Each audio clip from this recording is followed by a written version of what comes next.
Hello and welcome to The Actor and the Engineer. My name is Paul James. I'm the actor. And I'm Josh Knapp. I'm the broadcast engineer. All right, here we go, Josh. All right. So the Oscars have happened and all of our dreams have come true. How did you like the whole setup, the Union Station of all of it, and just the feel of this compared to previous years? I'm just going to stay positive when it comes to it. I have a few things that I think they did absolutely 100% correct. I love the Union Station outdoors thing that they did before the show. I actually thought it might have been nice if the show was there, you know, in that kind of casual experience. I like the fact that Regina King opened the show. I like that the gathering room was open aired. That whole door was open. I thought they did really great with the protocols, at least seemingly so. I thought that there were a lot of great things that happened. I'm glad everybody who won. I was happy because we talked about this. Anybody who was nominated in the acting categories who would have won would have deserved it. And the people who won deserved it. And so I was happy. I was happy to see Judas and the Black Messiah win 2 Oscars when it was only supposed to win 1. It was a surprise with the song. I like those kind of things. I like seeing the glass ceiling broken, shattered, and completely destroyed and turned back into sand with the costume and makeup people winning. And so overall, I think they did the best they could. So yeah. Okay, great. And you had Chloe Zhao winning Best Director, which we had already talked about. And, you know, obviously Nomadland winning Best Picture, which seemed to be right down the line. And I thought that Yeon Yoo-jung's speech was great, where she kind of called back to her first role and her first director for giving her an opportunity. And so, yeah, I mean, that was great. And Daniel Kaluuya's speech was awesome. And but my favorite speech, actually, I think was Tyler Perry's. Yeah. And I just loved first of all, he's getting a humanitarian award, so you could expect some sort of potentially, hopefully, uplifting message from him, or at least some sort of call to action from him. And his big thing was, you know, meet in the middle and refuse to hate. And I think those are 2 universal messages that I think everyone can benefit from. So yeah, that was great. I loved seeing that. So did you want to talk about the ending? You just want to skip on, just right off the lake there, just like skip on past that? I just don't understand what happened. So I don't understand. I don't understand a lot of things that happen. I know. And when you texted me that, I was like, okay, Mr. Almost Millennial cynicism. I am a millennial. Right. Scarily I know, enough. But you barely. Yeah. I'm calling the grandmother from Minari the grandmother from Minari because she forgave us for all the mispronunciations of her name. And I refused to say it until I got it down. It took me a long time to pronounce a couple people's names. I will eventually get it down and show the respect that she deserves. So yeah, her speech was great. It was so great. I'm just luckier than you tonight. You know, I love that because it puts it in perspective. Yeah. And the fact that Brad Pitt was an executive producer and she called him out on, hey, where were you? We never, nice to finally that's what you look like. Yeah, it was great. It was great. And then something backstage happened that I thought was tremendous too. When she got backstage, she was asked, what did Brad Pitt smell like? And she said, I'm not a puppy. I'm not a dog. I didn't sniff him. And then everybody's like, she just won an Oscar. And that's the question that you pose her. Yeah. And everybody's trying to be clever. Here's the only negative thing that I will say. Movies are a visual medium. And when you have a visual effect Oscar being given to somebody that we don't know, then you need to show their work. It's a visual effect Oscar. So if the Pulitzer was a ceremony as big as the Oscars and people were talking about the next big novel and they were reading excerpts and they were talking about how the writer went to the local pub and smoked 100 cigarettes and drank 4 beers before he even started, and he did it on parchment paper, that would be fine because that is a written language thing.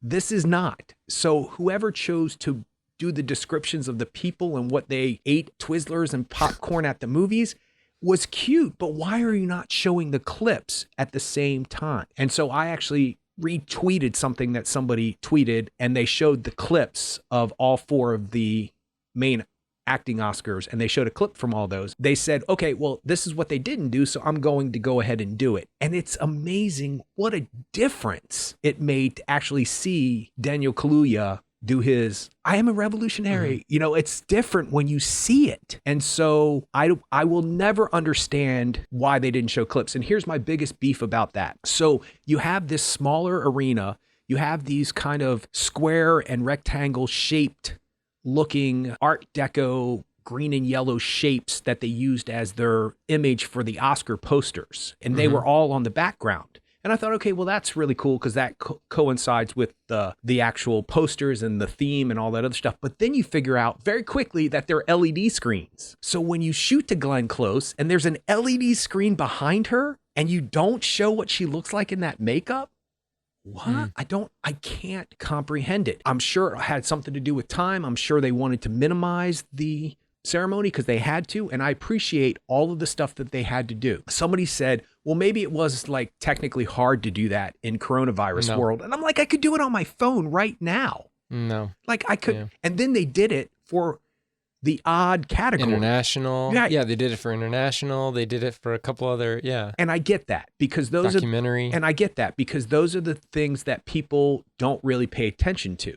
Like the average normal person, if you will, don't pay attention to that. So they need some kind of visual idea of what they're looking at. But when you don't show an acting clip, or why not when Daniel Kaluuya is on the stage winning his Oscar, why was there not a picture of him as Fred Hampton? Right. I don't get it. So that was confusing. And then I didn't want to say it on our podcast, but I knew Anthony Hopkins was going to win, but I kept it quiet. And I actually wrote notes. Don't say it out loud.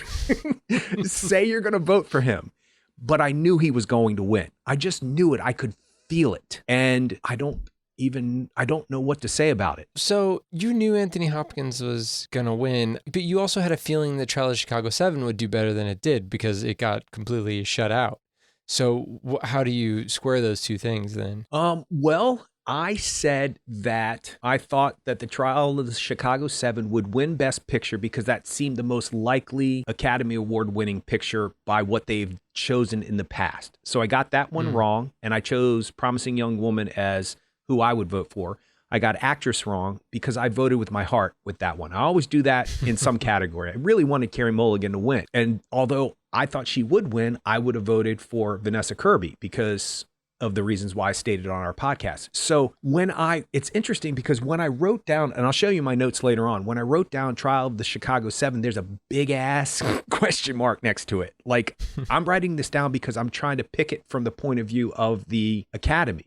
So I don't have to square it any way other than I just need to follow my instincts next time because I said Trial of the Chicago 7 to try to be right, not because my instincts was Trial of the Chicago 7. And I do that every single year. There's one I vote with my heart and usually get it wrong, and one I vote with the idea of what I think the Academy. I've got to stop doing that because if you saw my list, it's straight down the line. And I told you about The Father, adapted screenplay. I told you, I was like, yep, that's happening because there's a power behind that. There was a power behind how he transposed that for screen. Well, that's just kind of like me when we have a football pool at work. And even though I know sometimes the 49ers are going to lose that game that week, I cannot vote against the 49ers. I can't pick the opposing team because either way, if they win, then great. I feel great. But if they lose, I still do not get that whole like they lost and I somehow benefited weirdly. Well, anyway, I thought that the ending specifically was calculated based on the producers assuming that Chadwick Boseman was going to win, but then he didn't win. But yeah, it definitely was not the way that it seemed like people thought that it was going to go, and they were purposefully calculating that. I think that changing up the order, I think in some ways it can help, but especially like what they've done in the past where they might do like a bigger, whether it's supporting actor or supporting actress or whatever earlier on, and then meeting out the big categories throughout the broadcast would be better. But I've seen a lot of things saying that like this is the worst, lowest rated Academy Awards ever, or I don't know how they were supposed to make it any better than it was as far as the rating was concerned, just because barely anybody went to the movie theater. And that's how people will interact with these films throughout the year. And so they're not even rooting for something. They might have seen it on Hulu or might have rented it from Amazon, but that's about it. And there's not going to be a kind of a tie-in, an emotional connection to a movie. And in some ways, I think that that's a good thing. I think that that's should be hopeful for people making movies, is that people didn't find as much of a connection with some of the films this year because they weren't seeing them in theaters. So hopefully in the years to come, in 2021 and hopefully on and on and on, people will get back to having those same connections to films and those experiences by seeing them in the theater. So that's all we can hope for, I think. But well, now that we're talking about the end, I'll go ahead and say my piece about it. First of all, I don't understand the clips because, see, I don't know how it would fare if I was in a room with all these people and they said, no, we're not going to do clips this year. I'd be like, wait, hold on. You're in a pandemic year where people didn't get to go to the theater. So this is a promotion for people to see and search out this movie after they see it at the Oscars. There's a ton of times that people go, oh, I'll see that because that person won, or I'll see that because that looks interesting. How are you going to know that? So I think I would have been like, isn't that financially not a smart move? Because now you don't have a promotion for these movies for people who aren't going to the theater and seeing trailers. As for the ending, I would also be fired for this, because I would sit in a room with Steven Soderbergh and say, okay, but what if he doesn't? What if he doesn't win? So you're setting, and there's not been an official word yet whether or not they purposely did that or not. They have never switched the category from Best Picture to anything else. Only one other time, and I think it was 1948. And I think that's even statistically weird, because it wasn't that they didn't end with Best Picture. They ended with the Humanitarian Award or something like that. So they didn't end with Best Picture. They ended with that. So why change it after all of these years? And it undercuts everything else that comes before that. So you removed the opportunity to celebrate Nomadland. A woman of color wins Best Director, and you undercut her by doing this, all on the expectations that Chadwick Boseman would win. And I would just simply go, okay, I know I've been fired and I got to leave the room, but what if he doesn't win? None of you have an Oscar. You were nominated twice in the same year. Do you not know patterns? You love entertainment. You spend a whole year documenting everything you watch, listen to, see, TV, movies. You know, you have your finger on the pulse. Why no clips, and why hedge your bets? Why?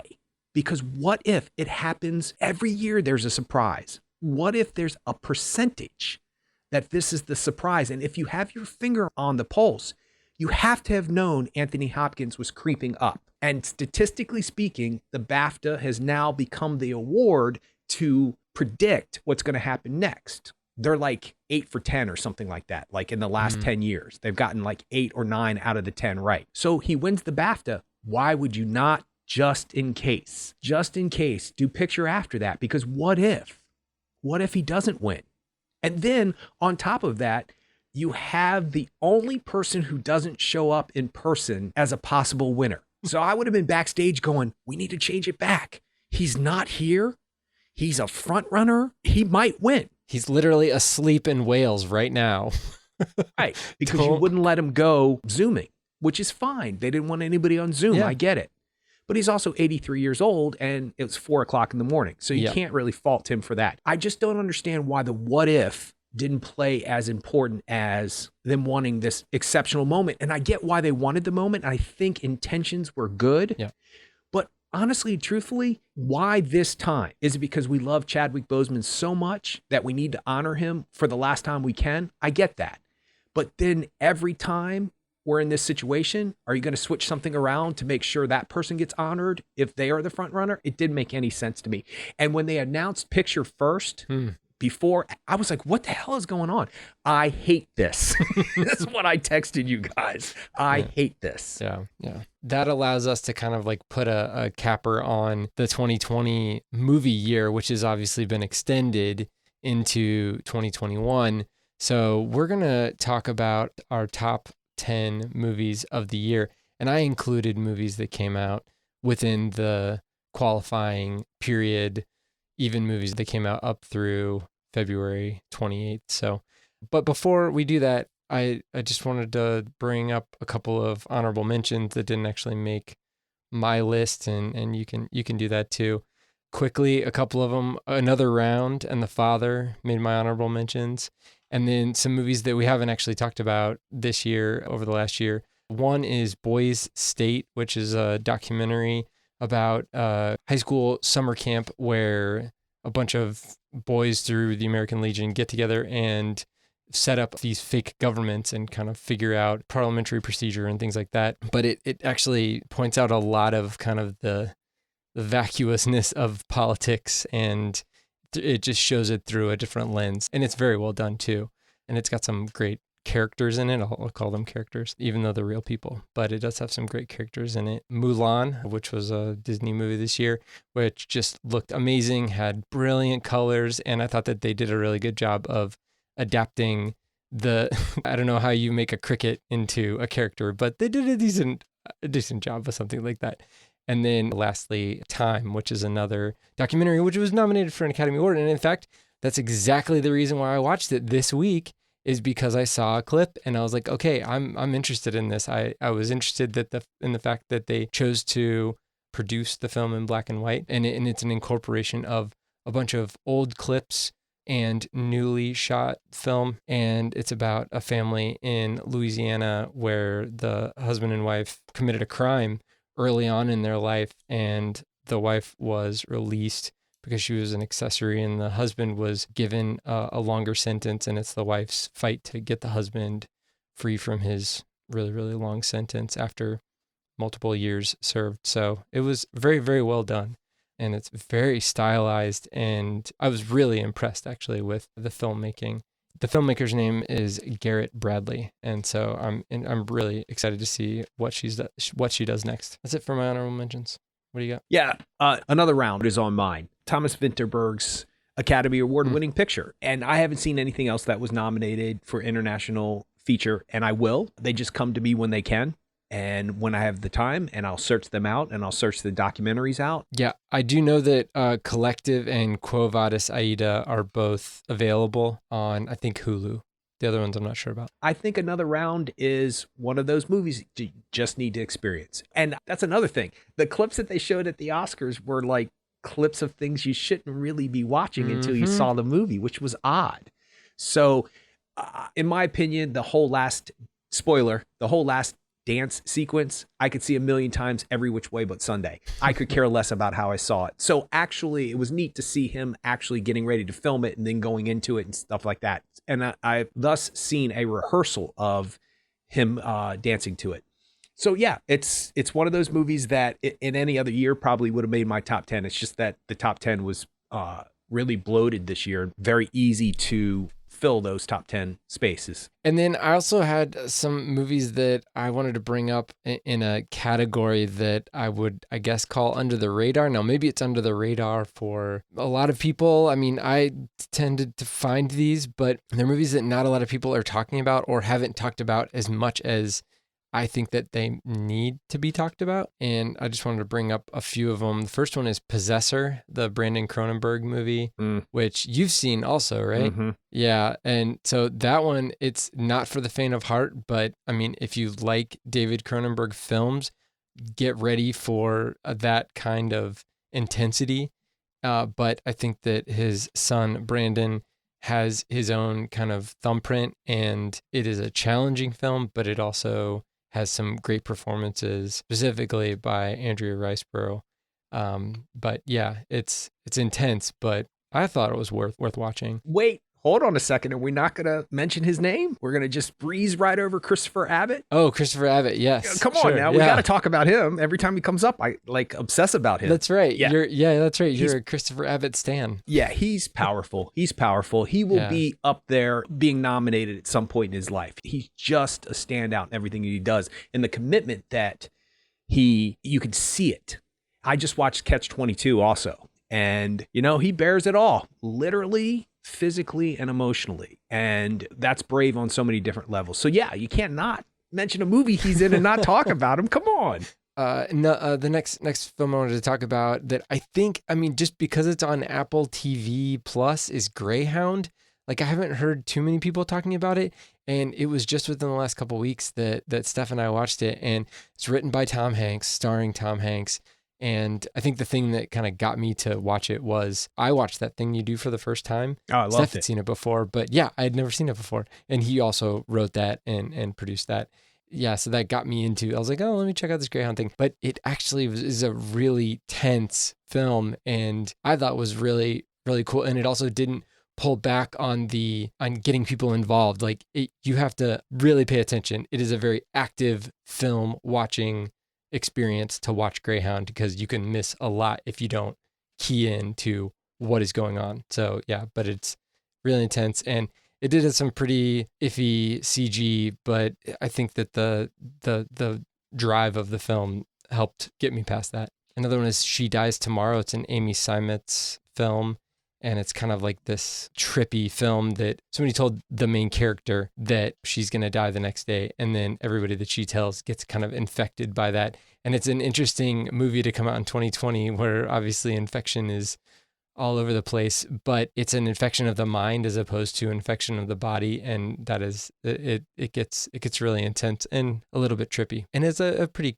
quick film too. And then Emma, starring Anya Taylor-Joy, was another movie that I don't think many people have really talked about, but I thought it was great. I thought it was really funny, and Anya Taylor-Joy is awesome in it. I just watched First Cow yesterday. Have you heard of that? Yep, haven't seen it yet though. Kelly Reichardt. That is the first Kelly Reichardt movie that I've seen, and I can see she has like a plaintive way of making this film. And from the subject matter of the other films that she's made, it seems like she's very purposeful with how she uses time in her films. And I think that the movie stayed engaging, but it also allowed for you to kind of sit back and experience the environment, which in this case was 1840s gold rush, West Coast era stuff. I liked it, but it was a bit slow for Steph. And lastly, I'll talk about a Brazilian movie called Bacurau. Hard to say. I don't know how to really say it specifically, but it is a really funky film. It has Udo Kier in it and a bunch of Brazilian actors in it. And I would say the less you know about it, the better. So, but just to seek it out is really, it's an experience. But I believe it's available on Criterion Channel right now, but it's pretty crazy. So, how do you spell it? Bacurau. I'm making a list. Yeah. I mean, it's kind of like the Brazilian outback, which I didn't even know that was a thing.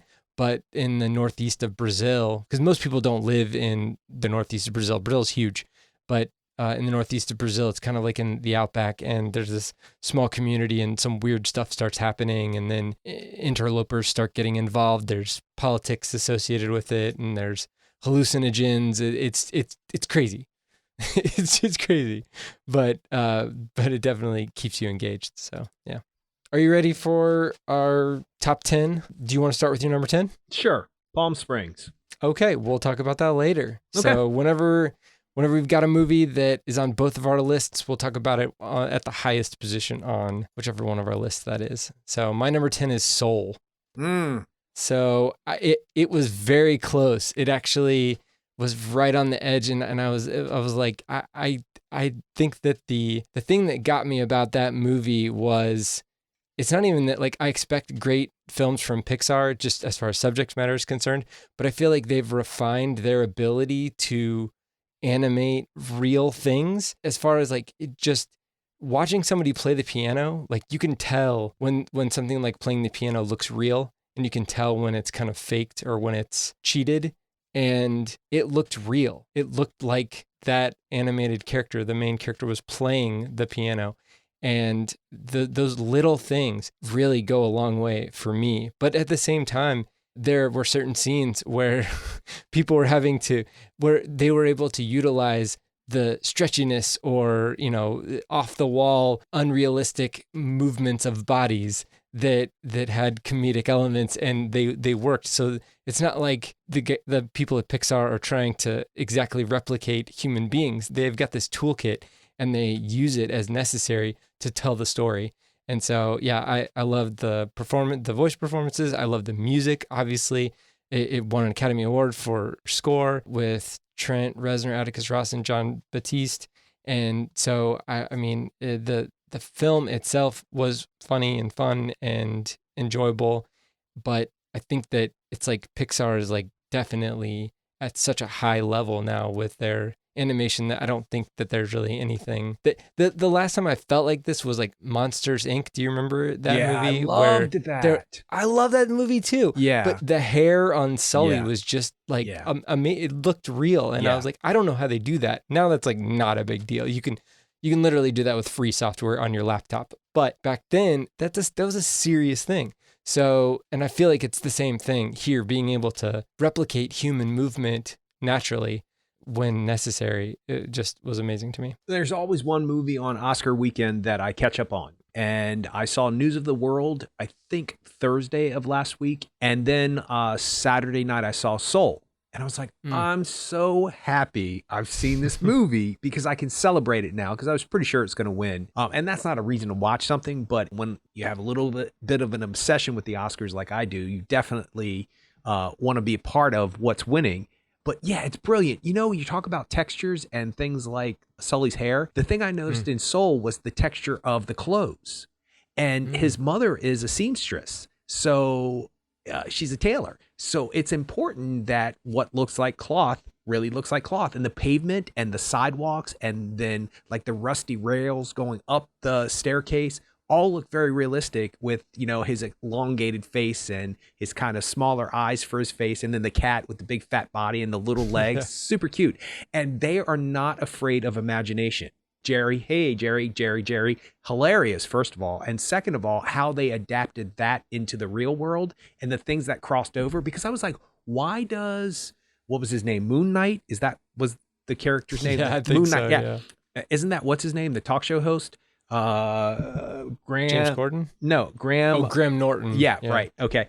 I was like, oh, how can he be in reality? I don't get it. That's because when he's in his hippie version, he's in the zone. That's why.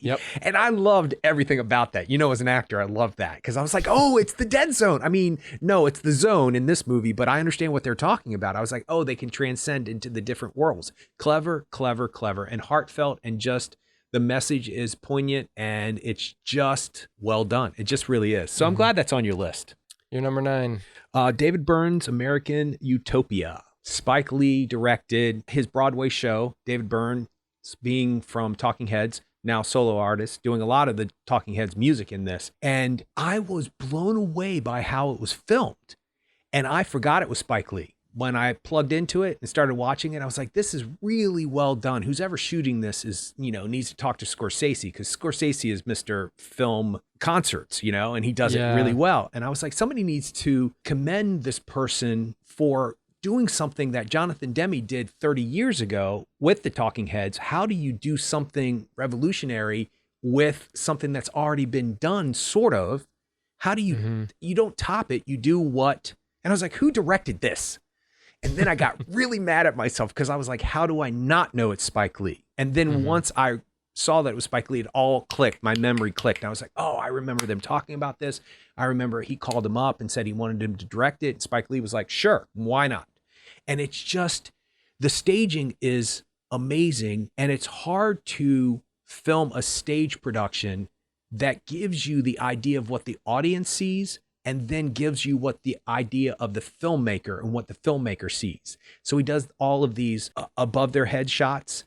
And there's like this, have you seen it? Have you seen this? Yeah, the movie doesn't work, the concert film doesn't work without those shots, without the reverse shot, looking out into that really low reverse shot, looking out into the audience, and then with that top down shot, just with the way that it's lit. Like, I mean, the audience sees something. There's a lot of these like shafts of light type, it's nothing's lit and then only the portions of the stage are lit where the people are standing, and then they do kind of like a checkers thing where they move from square to square. But the crazy part is the people in the audience don't get to see what we get to see looking down on them, which is a totally different shot. And actually I think it's a better shot than being able to see the people front on. And then the other thing, and I'm sure this had a lot to do with the production and the director and the concept and David Byrne's concepts. They had those curtains of, I guess, like beads. Right. But what was amazing about it, and it took me forever to figure it out, and I think I'm right, but I'm not sure. They come from the upstage right, upstage left to enter sometimes, but the beads never moved. And I was like, how are they doing that when they have a solid point where the beads meet? How are they doing that? I think it was just it was faked out a little bit. Like the bead curtain had enough of a gap for somebody to walk between it, but when you looked at it, it was an optical illusion. So there was space between for them to walk, but the way that they shot it, it looked like it was solid. So you couldn't walk through it without moving the beads. I was like, how are those beads not moving? I was like, this is amazing. Like, how did they tiptoe around them? And there's no way they tiptoed around them, because the way that the band and the backup singers and the backup dancers all were in character and had something to add to the show. It wasn't just about David Byrne's music, and it wasn't just about a subject matter, which I didn't realize that's what it was going to become. And it was that from the beginning. I didn't realize that it was a protest piece, and it was very timely. I didn't realize that. I didn't realize that BLM was going to be involved. I didn't realize any of that. And apparently all that's there anyway. And Spike Lee just filmed it. It's not like Spike Lee brought that or that they converged to ideas. They were always the ideas. And so I like that kind of stuff. I like when you have great music, great art that really means something, but doesn't push it on you. It's not pushing it on you. And I hate when people come off the stage and go into the audience. I hate it. I do not like it. But in this, it kind of was a necessity, because Spike Lee didn't really do his signature, what is that, where they're on a platform and the camera's moving with them? Yeah, it's a locked dolly move. I'm always afraid to use technical terms around you. I'm like, is it dolly? What is it? So that's kind of there when he follows David Byrne in the back of the audience. It's enough to make me go, I'm satisfied. So yeah, it's a beautiful film, and the music is exquisite, and the backup singers, they were amazing, and what they had to do was so physical, and they were doing it barefoot. So yeah, that's all you need. Yeah. All right. Well, my number 9 is The Invisible Man, which was actually the first 2020. It was the first 2020 movie that I saw this year in the theater, and it was the last movie I saw in the theater, and it worked in the theater. Like, I do remember, I mean, obviously I remember that theater experience because it was the last one I had. So it's not like it's been overtaken by other ones. But yeah, I think that movie could have been very simple, and it didn't have to be what it was. I think Elizabeth Moss, we had a whole episode on it, but I think Elizabeth Moss was great in it. I think there's a handful of scenes, one of which is a huge spoiler, that really just validate the film, and they validate the reason for the film being made, I think. And it added something to the multiple other iterations of this subject matter that we've seen in the past in movies. And I do want to rewatch it. I've been hammering watching movies all year. I calculated today I've watched 54 new movies that came out in 2020.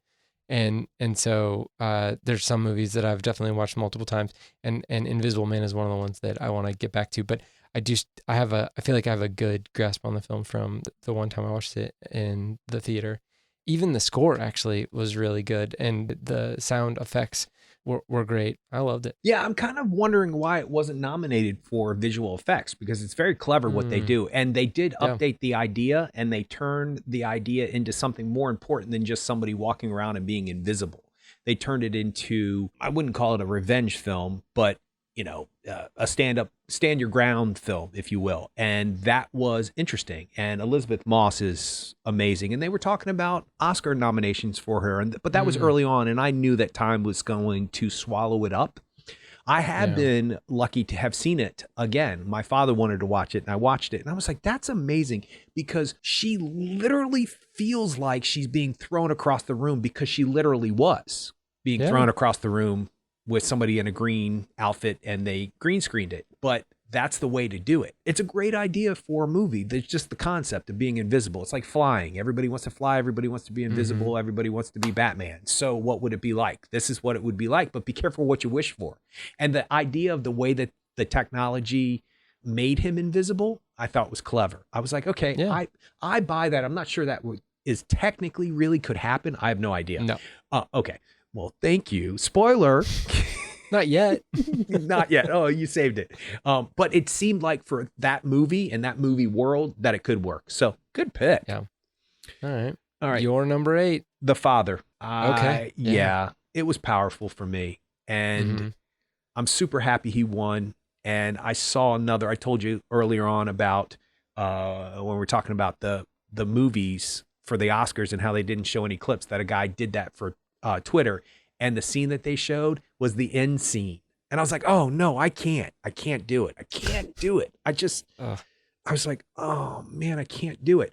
But what it did was it led me down the road of finding some more information out about the subject of dementia. And without giving too much away at the end, the thing that he calls out for at the end is a very common thing for people who are in late stages of dementia to call out for.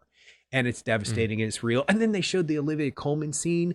Oh, it's just, I mean, it is acting at its top notch, but I can't wait to see it again, because I also am very perplexed and interested in how they did those different shots. Because remember, I don't know if you remember us talking about it, but there's a scene in the middle of the film where, okay, I don't know how to explain it without saying spoilers. So spoiler, when you see him first in the hospital at the end of the film, I said that scene, the dressing, the curtains, the bedspread were in the middle of the film at one point.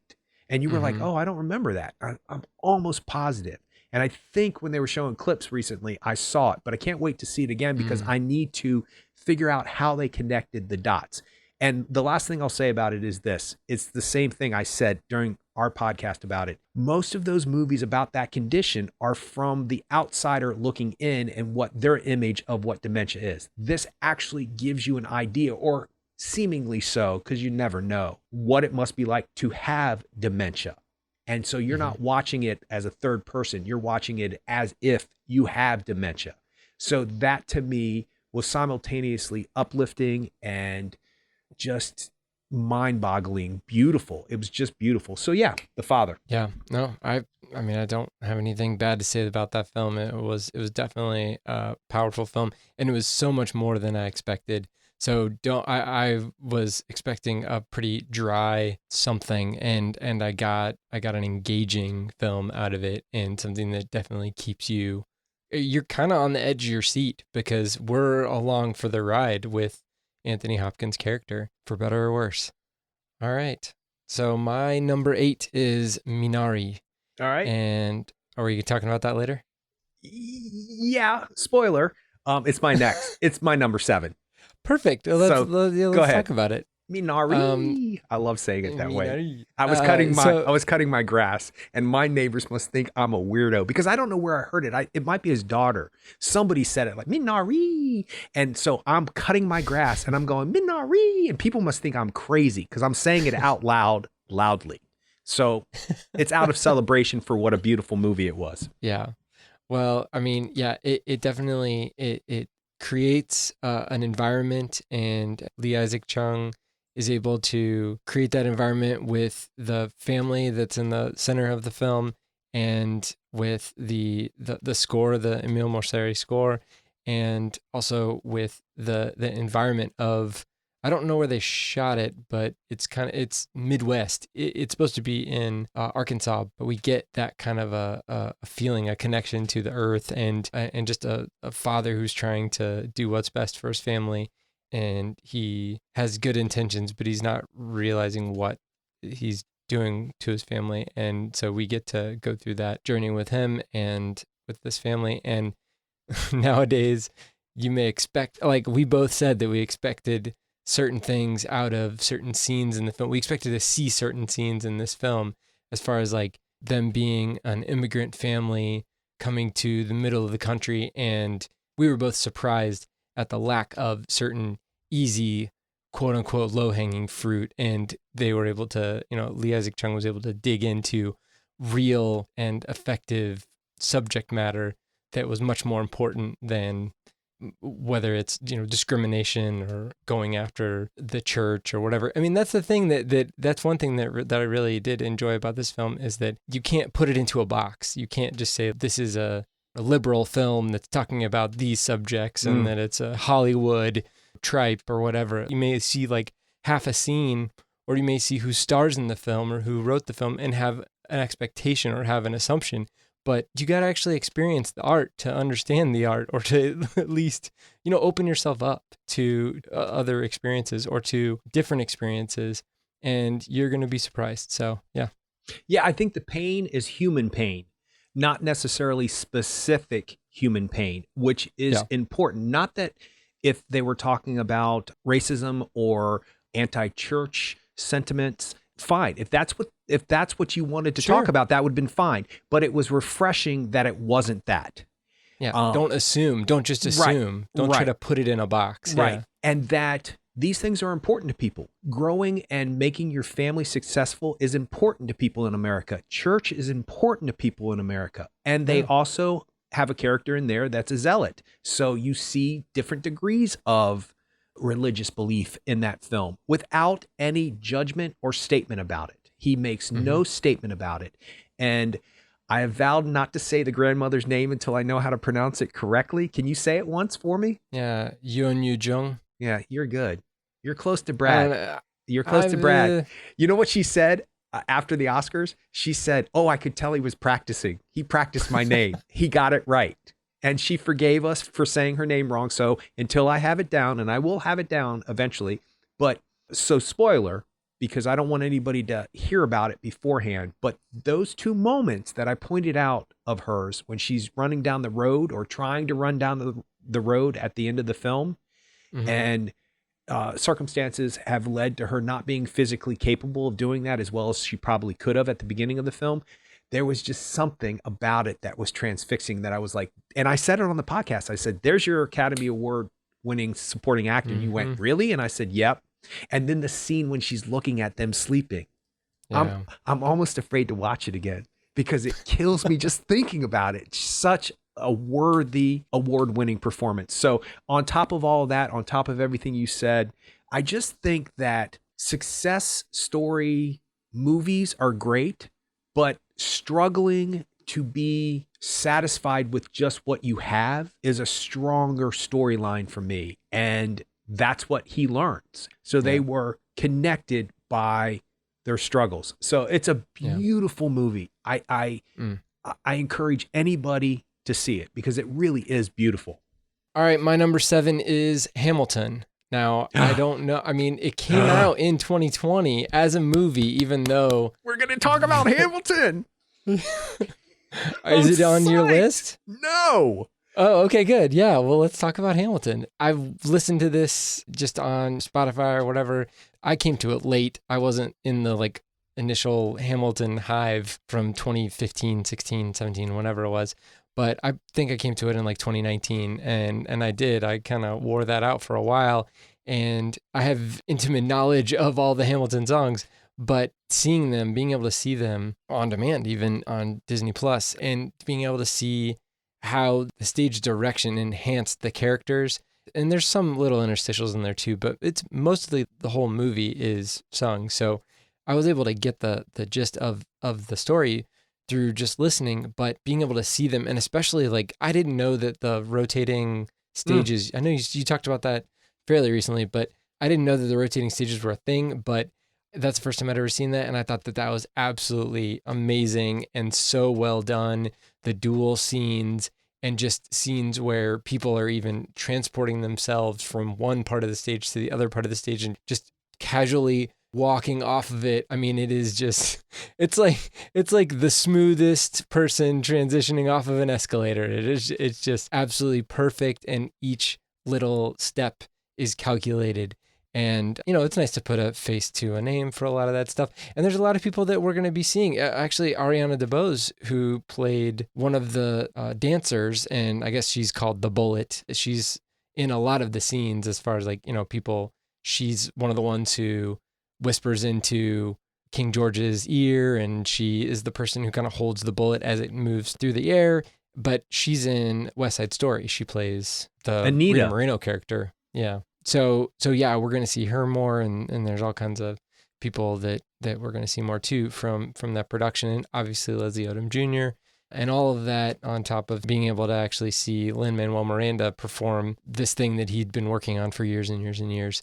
I thought that was really, really cool. And yeah, it was long, but I stayed engaged and I loved it. Yeah, I don't even know if I need to speak on it because I will do nothing but gush. I was late coming to it. I hadn't even heard any of it. there was sort of a small chance I was going to see it live on stage at a local, touring show. And I said these three things about it. I said, there are things that live up to its hype. And then there are things that the hype can't even touch how great it was. Hamilton. Finally, somebody uses a revolving stage. I told you this, that there have been productions I've seen throughout my whole entire life where it rotates just a little bit when two people kiss. I saw a play in college and I was like, I love that. Why don't they use that more often? Then when they used it the first time in Hamilton, I was like, I'm going to be so disappointed because once again, I mean, this thought went through my head. I hope they don't use it just once. And then it became a character in the play. And they used it for transition. They used it for scenes. They used it as a way for a character to meet up with another character, a way for a character to get off the stage. I was like, yes, we needed this so bad. And the third thing that I said was, I'm probably the only person who will say this. I'm glad I did not have a chance to see it on Broadway. Because I would have had an aneurysm and I would have died. I would have had a mini stroke and die. I would not have been able to take it all in because just seeing it on my iPad, on my lap in the middle of the night, I was lit up. I don't think I went to bed till like 4:00 in the morning that morning because I just couldn't. I was vibrating from it. It was amazing. It is everything everybody says it is and more. And apparently, the Bullet, that person is, this is what my niece told me. I don't know if this is 100% true, but she knows these kind of things, that she not only represents the Bullet, but she represents death. And if a character, And I was like, more things to watch the next time. Just type Hamilton into YouTube and there's so many like analysis videos on YouTube about Hamilton. It is amazing. There's some that break down all of the references to hip hop in all of the songs. There's some that break down the different leitmotifs that happen throughout the music, throughout the musical. There's references and Easter eggs all throughout that thing. And that's one of the things that I loved about that show is that you can just keep digging and digging and digging. And Lin-Manuel Miranda is one of those kind of geeky guys that loves to pack things. I mean, if this guy's worked on this for 10 years, or I don't know what it was, like 6 years or whatever, then, he spent every waking hour thinking about this for so long.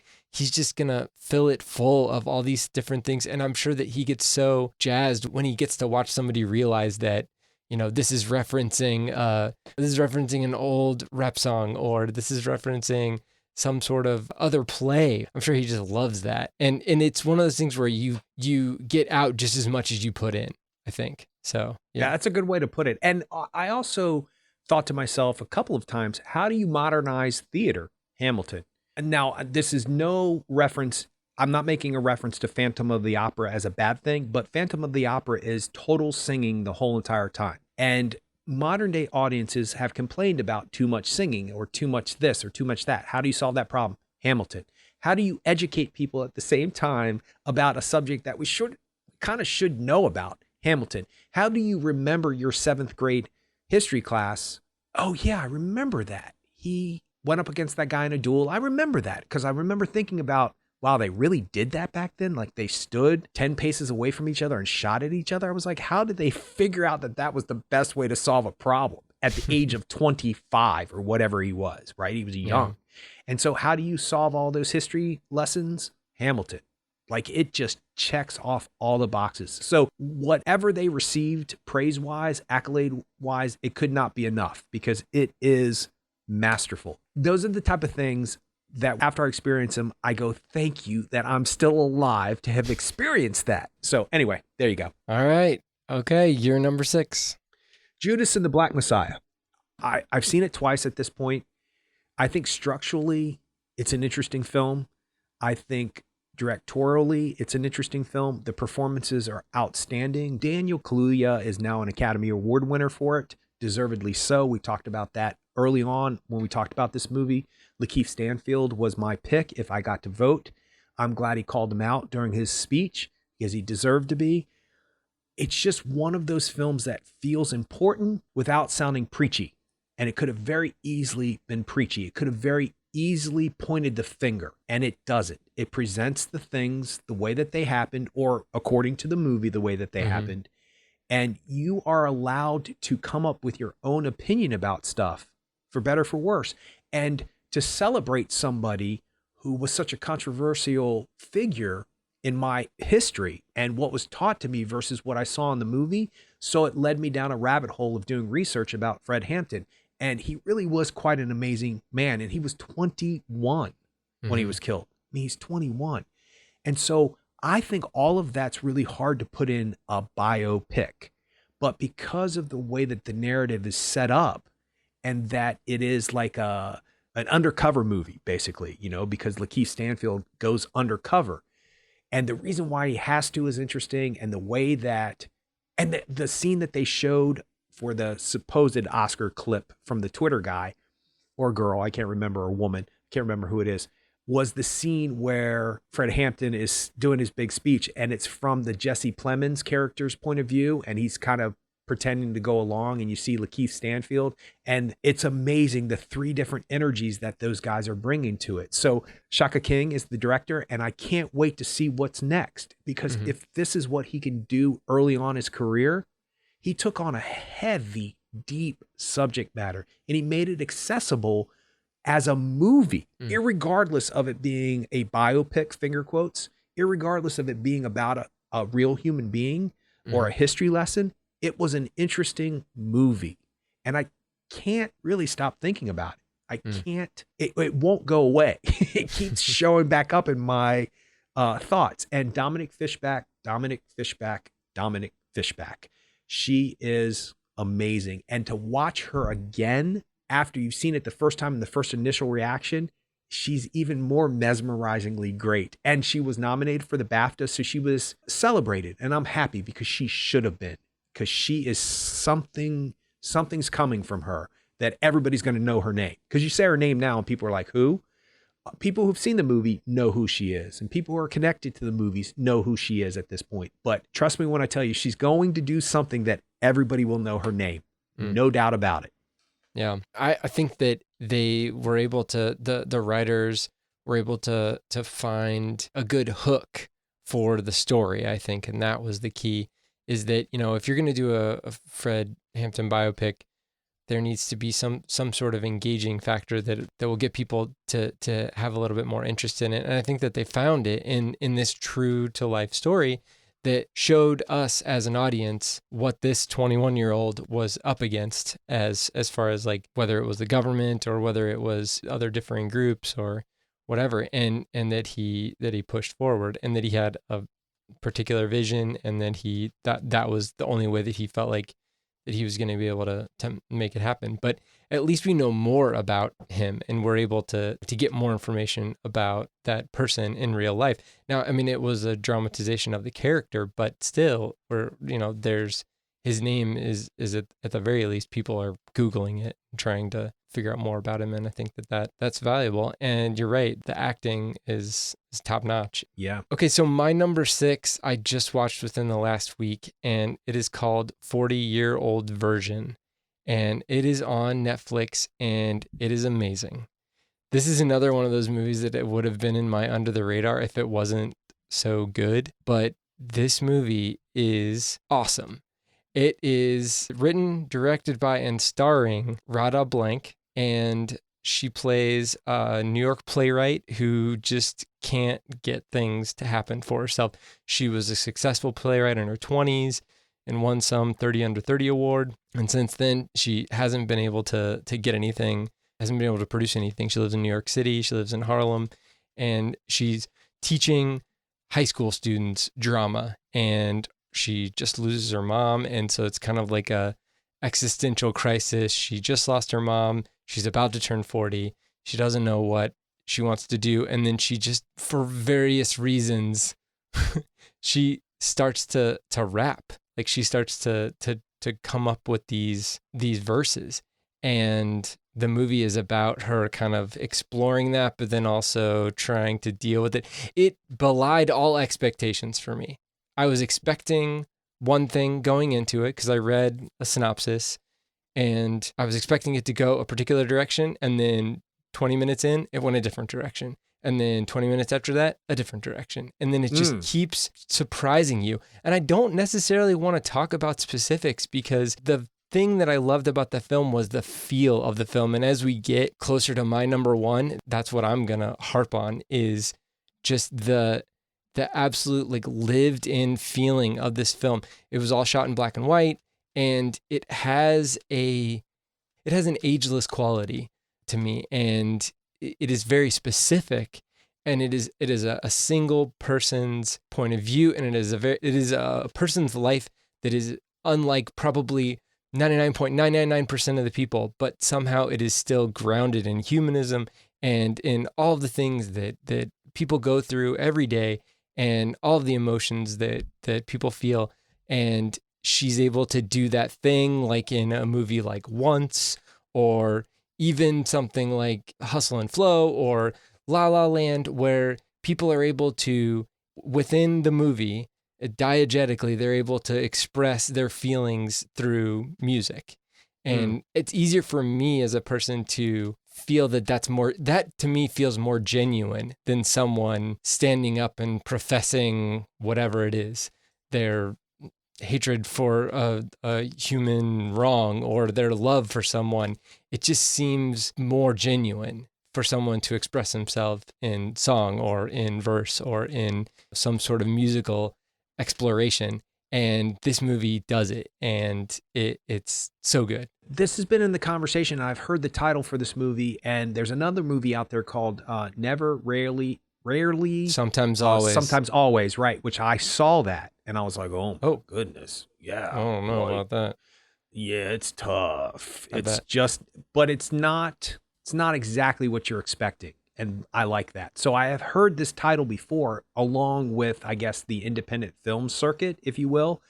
So once again, it's like all of the things that I didn't get a chance to see before the Oscars, they come into my life one way or another. So I just wrote down the list of all of your movies that... it's on Netflix. I mean, you should watch it immediately. The humor in the film is so spot on. It is like my humor. I love it. I just love her ability, how she interacts with other people, or how she is able to interact. I mean, just the filmmaking too. We haven't even talked. All I've talked about is her performance and the content of the film, but the actual filmmaking, the choices that she makes as a director are amazing. I feel like that I'm able to understand what being in that part of New York City is like, which I've never lived in New York City. I've only been there once, but I get this like lived in, it's just genuine. It's a genuine film. And I loved it, even though there's some crazy stuff that happens, and there's some, kind of off the wall stuff that might happen, but it's great. Can't say enough about it. Well, I can't wait now. It'll be on the list of the first thing that I watch when I watch something new, because I'm sort of obsessed with watching things right now. Just saying. All right. Well, so that's our 10 through 6, and then we'll be back with our 5 through 1 with our next episode. So you can check us out on the web at actorandengineer.com. You can go to facebook.com/actorandengineer. You can tweet us at actorengineer. And you can check us out on YouTube. Just search for Actor and Engineer Podcast, and we'll see you next time.